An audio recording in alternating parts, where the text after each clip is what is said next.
Ah, j'avoue, la petite lettre derrière la Mangatech, ça fait ressortir ça trop bien. Je suis tellement content. Salut à tous, j'espère que vous allez bien. Nous sommes bientôt en fin d'année et qui dit fin d'année dit top 3. Donc on se retrouve pour le top 3 shonen sorti en 2021. Le mien bien évidemment, ça n'engage que moi. N'hésitez pas à me donner le vôtre, hop, en dessous dans les commentaires, me dire ce que vous pensez de la petite lettre derrière. Si la vidéo vous plaît, le petit pouce bleu. Si le contenu vous plaît, le petit abonnement, la petite cloche de notification. Allez, c'est parti pour la vidéo.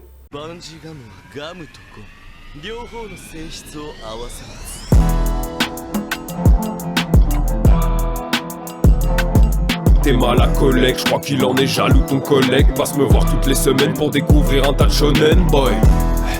Passe.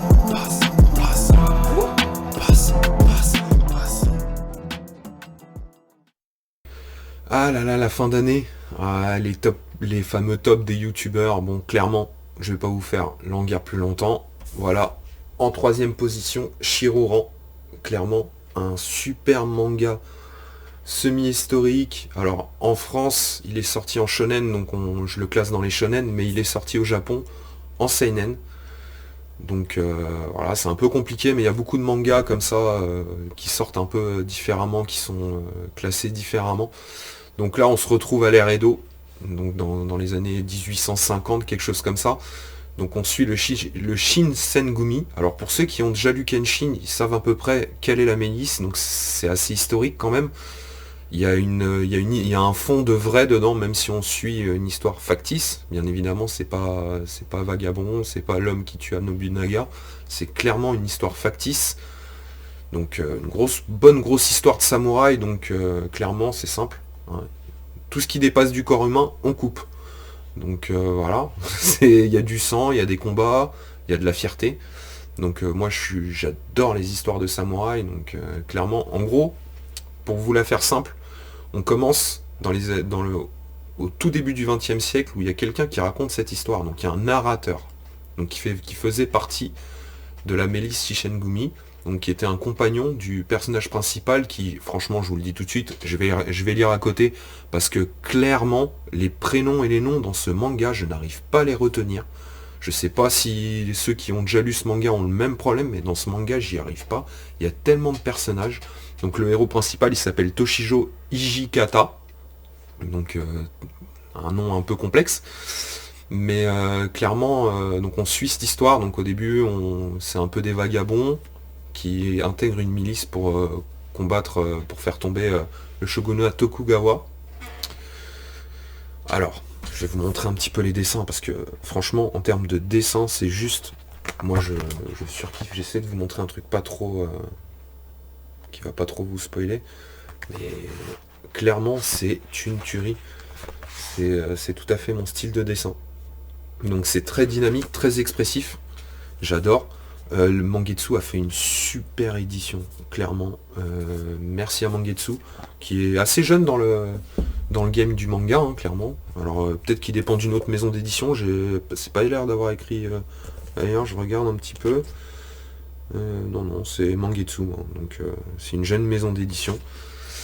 Alors, franchement, c'est un peu complexe d'en parler parce que l'histoire est facile et complexe à la fois, mais on suit une milice qui grandit, donc les débuts de la milice Shinsengumi, donc au moment où il la crée, où il rassemble les guerriers qui sont dessus, et avec beaucoup de rebondissements, des histoires de traîtrise, forcément, c'est des samouraïs. Il y a quand même un côté très shonen dedans, même si ça a été édité seinen au Japon. Chez nous, c'est shonen. Et franchement, si vous si vous aimez les histoires de samouraï et que vous ne l'avez pas encore, foncez, mais clairement foncez. Il y a 5 tomes sortis en France, ils sont au tome 31 au Japon. La série est encore en cours. Elle est sortie en 2010, il me semble. Et là, je surkiffe ce manga. Et même si je pense que certains n'aimeront pas, parce qu'il y a beaucoup de combats, En fait, l'histoire, elle est secondaire, on suit vraiment le protagonisme, mais c'est vraiment beaucoup de combats. Il y a des petits flashbacks, il y a surtout des moments où je trouve qui est dommage, c'est que on voit des fois le narrateur aller au moment, on se retrouve à l'époque où il raconte, Et c'est un peu mal amené. J'aime moins cette partie-là, parce qu'ils auraient pu peut-être le fondre un peu mieux. Mais surtout le début, il est un peu brouillon. Après, ça va mieux, mais le début, il accélère énormément. On a du mal à suivre au tout début. Et après, bon, après ça stabilise. C'est vraiment l'entrée dans l'histoire. Donc une super lecture. Franchement, j'ai adoré. C'est super chill. Et pour ceux qui connaissent, n'hésitez pas à me dire ce que vous en avez pensé dans les commentaires, parce que moi, personnellement, alors, j'ad- euh, j'adore les histoires de samouraï, donc clairement, mon jugement, il est peut-être un petit peu raté à cause de ça, mais franchement, prenez-vous les 2 premiers tomes d'abord, parce que clairement, ceux qui ne connaissent pas, prenez les 2 premiers tomes. Ça va être, je pense qu'un tome, ça suffira pas pour comprendre un peu le fond, mais prenez les 2 premiers tomes et lisez, dites-moi ce que vous en pensez dans les commentaires. Et franchement, moi j'ai surkiffé. En tout cas, on se retrouve très bientôt pour le top 2. Et je vous dis à très vite.